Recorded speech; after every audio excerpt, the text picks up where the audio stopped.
গণমাধ্যম ছাড়া রাষ্ট্র এবং সমাজ অন্ধকারে নিপতিত থাকবে।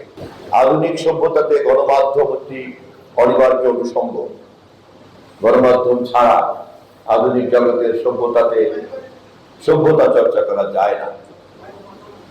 রাষ্ট্রের মালিক যেহেতু জনগণ, সমাজ যেহেতু তৈরি করে জনগণ, সেখানে রাষ্ট্র এবং সমাজের সকল ধরনের তৎপরতাকে মানুষের সামনে আয়নার মতো তুলে ধরার দায়িত্বই হচ্ছে গণমাধ্যমের কাজ।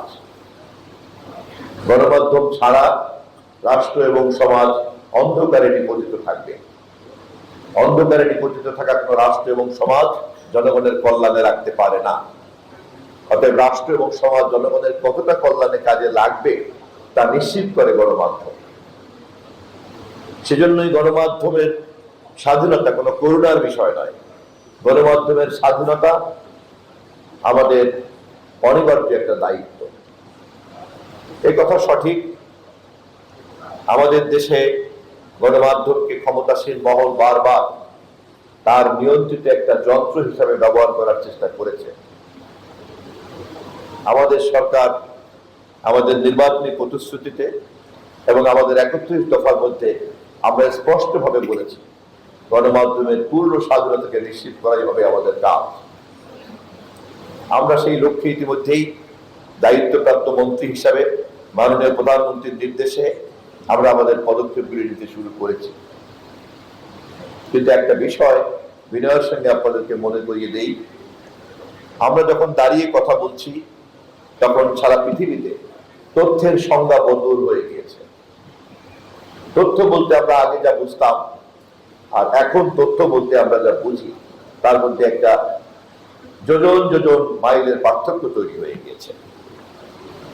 সাংবাদিকতা চর্চা আগে যেমন ছিল আর এখন সিটিজেন জার্নালিজমের যে পরিধি, সে কারণে অনেক মিডিয়া হাউস গুরুত্ব হারিয়ে ফেলছে। আবার অনেক ইন্ডিপেন্ডেন্ট ইউটিউবার তার ক্ষমতা, প্রভাব, প্রতিপত্তি এবং তার প্রচারের পরিধি অনেক বিস্তৃত। মাত্র একটা ক্যামেরা আর একজন ব্যক্তি তার ঘরের মধ্যে বসে ইউটিউবের মতো প্ল্যাটফর্মকে ব্যবহার করে কিন্তু এমন করার মতো পরিবেশ তৈরি হয়েছে। ফলে তথ্য প্রযুক্তি এবং কমিউনিকেশন সায়েন্সের এই যে নিউ ইকোসিস্টেম, এই নতুন ইকোসিস্টেমের উপরে ভর করে সাংবাদিকতা চর্চা করতে হবে। এবং সরকার যদি গণমাধ্যমকে স্বাধীন, সক্রিয় এবং দায়িত্বশীল করতে চায়, তাহলে সরকারকে এই ইকোসিস্টেমের সঙ্গে সময় উপযোগী ভাবে গণমাধ্যমকে ঢেলে সাজাতে হবে। তথ্যমন্ত্রী হিসাবে আমি এই বিষয়ে আমার মন্ত্রণালয়কে প্রথমেই ধারণা দিয়ে রেখেছি এবং মাননীয় প্রধানমন্ত্রী এ বিষয়ে আমাদেরকে উৎসাহ দিয়েছেন। আমরা বাংলাদেশের গণমাধ্যম সংস্কৃতিকে ঢেলে সাজিয়ে সময় উপযোগী হিসাবে নতুন করে দাঁড় করতে চাই।